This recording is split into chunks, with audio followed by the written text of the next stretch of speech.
Жители улицы Луговой в Симферополе возмущены планами снести старую школу. Здание историческое. До революции здесь была усадьба. 2 года назад в ней сделали ремонт. Жители Луговой обращались с письмами в местные инстанции, но остались без ответа. Люди переживают, из-за сноса могут пострадать и их дома.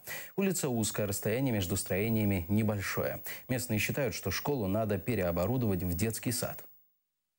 Принятое решение – это объект федеральной целевой программы. Все нормы соблюдены. Людей попрошу успокоиться. Если надо, мы выйдем, разъясним. Никого ущемлять не собираемся. В процессе диалога компромиссное решение будет найдено. Не соблюдены ни СНИПы, ни нормы строения. Да? Представляете, здесь будут грузовики, КАМАЗы. Да, все это грохотать, пыль, горять, все это будет нестись. Ничего это не продумано. А во вторую очередь, ладно, да, о людях забыли. Да? Вот. Дальше. Капитальное здание, посмотрите, конкретно. Оно еще простоит 200 лет. Внуку 3,5 года. В садик мы стоим уже 3-й год. Почему не отдать это под детский сад здание? У нас тут мамочек со всего района приходит. 30-40 человек, детки бегают. В садиках мест нет. А вот это вот получается сейчас.